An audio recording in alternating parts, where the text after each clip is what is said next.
I feel like a larva of cicada hiding under the peaceful ground. A few years have passed, and so the time to emerge is here.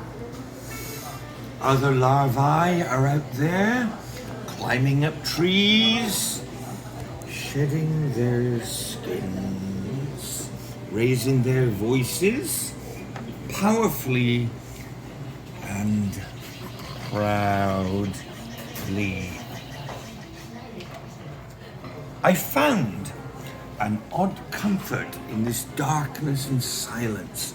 The light above the ground is too intense for me. I would go blind.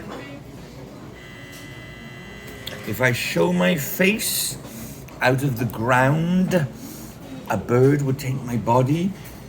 Hampering rain would soak my wings to fly. Vicious wind would carry me off my feet. Still, the forest never stops calling me.